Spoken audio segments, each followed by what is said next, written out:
Welcome to Home Gardening 480. Osman wanted me to do a video where we talk about things that we would change or things that we would do more of or less of. So I've got my little notebook here. More peas. We decided this last year. It was a great success.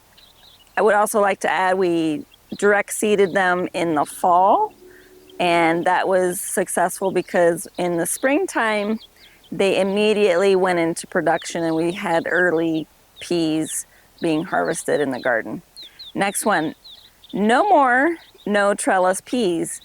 If it says no trellis, you still need at least a minimum trellis. They're gonna fall all over the place, they're gonna not do what you want them to do, and it's gonna be a problem, and then you can't harvest the peas.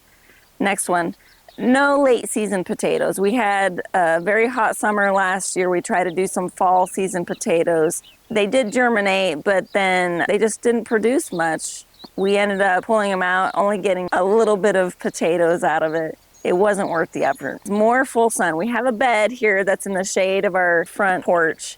And what happened was the afternoon shade would cause the peppers that were there not to have basically enough hours of sunlight, and it caused just low production in my opinion. So more full sun, less of the shade. So what I did was I transitioned this bed into a flower bed instead. Next one, more fertilizer, more often fertilizing to make sure that everybody is getting the nutrients they need to grow big and strong. I feel that that was a big part of some size limitations that we had on some of our fruits and vegetables. More flowers. So part of this was corrected when we transitioned this bed near the front porch, but we need more flowers to attract more pollinators, the bees and whatnot. So just keep in mind, you need to have flowers in your garden despite wanting to have it in full production because you need those pollinators to stay active in your garden. Thin aggressively. So we're talking about peaches, we're talking about our onions, we're talking about the grapes. You have to be aggressive in thinning and limiting the production, otherwise you don't get the size fruits that you want. One thing that you kind of have to gauge is like, well, how much is enough? You don't really know, but you just need to remember, think aggressively. And then one thing that I transitioned more to this year was just direct seeding. Direct seeding into the ground. The seeds take a little bit longer to germinate.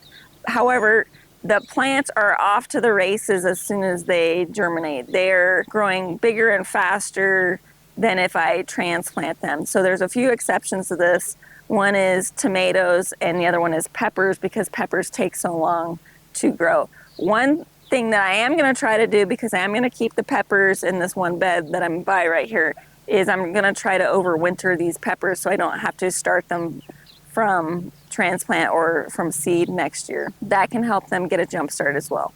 Generally, all of my vegetables have been direct seeded this fall and this spring.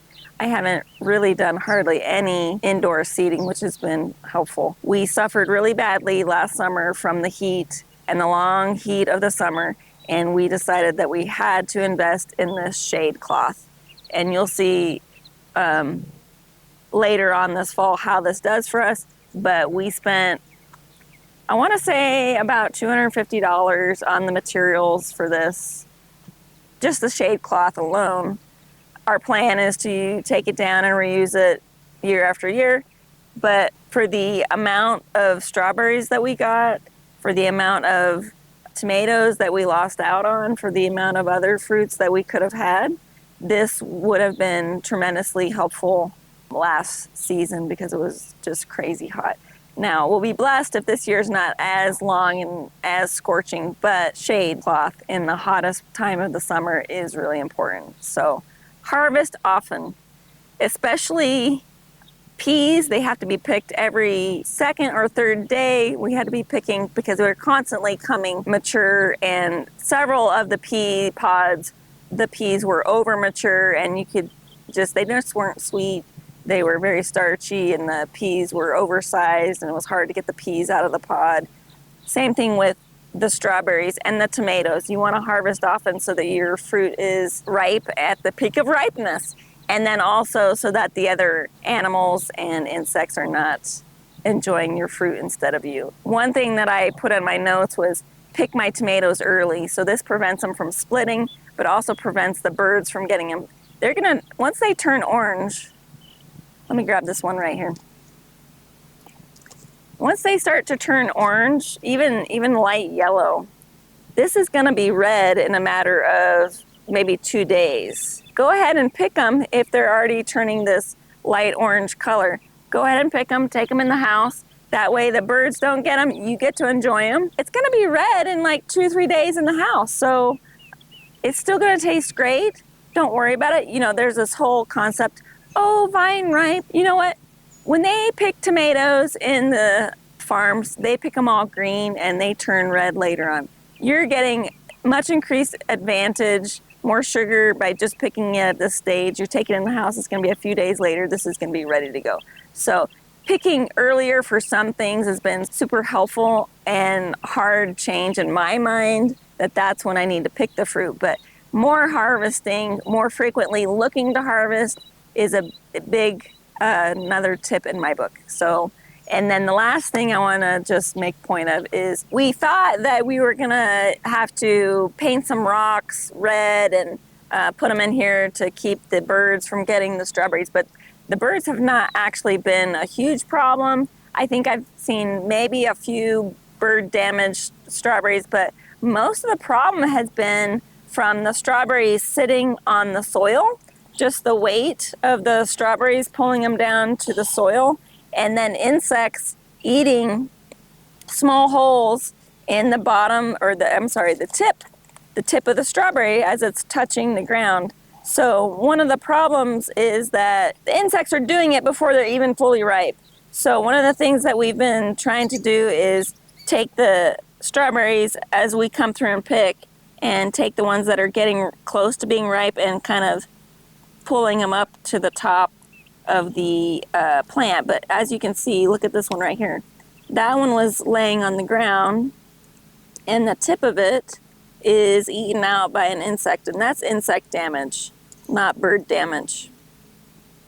That was laying down, basically touching the ground, and what I like to do is just grab the strawberries and kind of just lay them up on top of the leaves because they're about to turn red. Just like this one, I take it and grab it and lay it up on one of the leaves so it stays off the ground for another few days while it's getting redder and riper. And the strawberry patch has filled out all on its own from its own runners, so we stopped trimming the runners this season. In commercial growing operations, they use black plastic, and that does a few things, but it basically keeps the strawberries off the dirt. So those were just a few of our tips and tricks that we learned from growing our garden. Again, we work full-time jobs, so we're not out here every day, all day. We're just spending a little bit of time here and there. We'll thank you for joining us, and join us on our next video.